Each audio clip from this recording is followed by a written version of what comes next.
All right, let's get into it. We're going to talk about the origin story of a methodology that way back in 2011 pretty quietly kicked off a revolution in how we build software. These weren't just some new suggestions. Nope, these were the rules that literally changed the game. Oh man, if you're a developer, you know this feeling, right? That horrible, sinking feeling when your beautiful code, which ran flawlessly on your machine, suddenly meets the real world and just completely falls apart. It's one of the most frustrating things in software, and it's the perfect place to start our story. So to really get why a simple set of rules had such a huge impact, we've got to rewind the clock to what things were like around 2011. It wasn't just chaotic, it was a predictable kind of chaos that basically every single developer was fighting, and usually they were fighting it alone. And we're not talking about small annoyances here. These were fundamental, show-stopping roadblocks. Your app failing in production? That means you can't trust your own work. An app that can't scale is a total dead end for a business. And deployment was so complicated, it seriously felt like you needed a PhD in black magic. This wasn't just a few people's problems. This was the entire industry's shared nightmare. But right in the middle of all this mess, there was one company that had a front-row seat to the whole thing. They weren't just seeing the problems, they were seeing thousands of different teams all trying to solve the same problems at the same time. And that gave them a perspective that, well, nobody else had. That company was Heroku, one of the first big platform-as-a-service companies. All that means is that developers from all over the world were pushing their code to Heroku's servers. So their platform, it basically became this massive real-world laboratory for watching apps either survive and thrive or crash and burn in the cloud. And this is where the story gets really interesting. Adam Wiggins, one of Heroku's co-founders, started to see a pattern in the chaos. He realized it wasn't random at all. The apps that scaled, the ones that were easy to maintain, they weren't just getting lucky. It turns out they were all, whether they knew it or not, following a very similar playbook. And the apps that failed, they were making the exact same mistakes over and over and over again. So what do you do when you discover something like that? I mean, you could keep it a secret, right? Use it as a competitive advantage for your platform. Or you could do something way more radical. You could take all that wisdom, write it down, and just give it away. And that's exactly what they did. They created the 12-factor app methodology. Now, this wasn't some new technology you had to buy. It was more like a manifesto, a set of principles for building software that was designed from the ground up to work perfectly in the cloud. It was the answer to all those nightmares we were just talking about. And this is the part that's just so brilliant. Instead of saying, hey, build your app this way and it'll work great on Heroku, they said, build your app this way and it'll work great anywhere.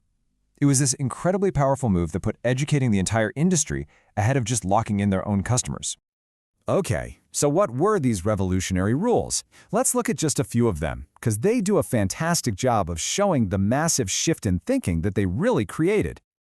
Let's start with factor 3, config. The idea is so simple, but it's really profound.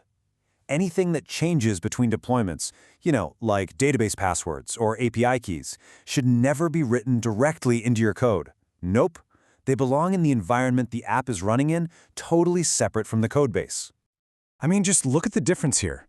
The old way, you had secret keys and passwords mixed right in with your code. Forget about making it open source.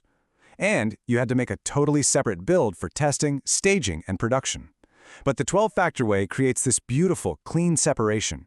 You have one codebase, one build that you can deploy absolutely anywhere just by changing the environment variables. It's cleaner, it's safer, and it's way, way more flexible. Okay, here's another one that's brilliant in its simplicity. Factor 11, logs. Before this, apps were always trying to manage their own log files, writing them to a disk somewhere. The 12-factor principle says, don't do that. An app should never worry about storing its own logs. Instead, it should just blast everything out as a continuous stream of events.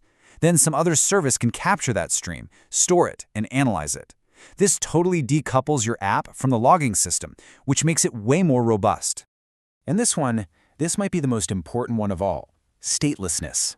All this means is that any requests coming into your application can be handled by any one of your running servers. No single server should be holding on to information that's specific to a user session. Now, why does that matter? Because it is the absolute key to scaling horizontally. If any server can handle any request, you can instantly spin up 1,000 more of them to handle a huge spike in traffic. It makes your whole system resilient and massively scalable. So you see, these principles weren't just a collection of helpful tips.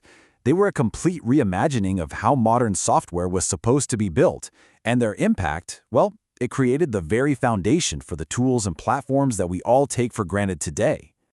What's so incredible is that today, these rules seem almost obvious. You hear them and you think, well, yeah, of course, you should do that.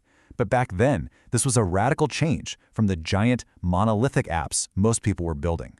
These principles literally became the assumed way of working for an entire generation of cloud technology. And you can literally see the dominoes fall right here on this timeline. The 12-factor app comes out in 2011. A couple years later, Docker and Kubernetes show up. You think that's a coincidence? No way. Technologies like containerization and orchestration absolutely depend on apps being built this way: stateless, configurable, and portable. The 12-factor app didn't just predict the future, it created the conditions that made that future possible. And that really brings us to the heart of this entire story. The true genius of Heroku wasn't just in making a great product.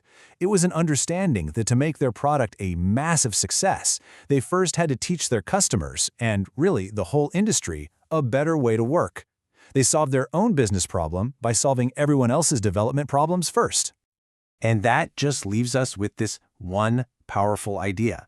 Sometimes the most lasting impact you can have isn't from the code you write, but from the ideas you share. By writing down and giving away everything they learned, Heroku didn't just build a successful company, they gave the rest of us a map for building the future of software.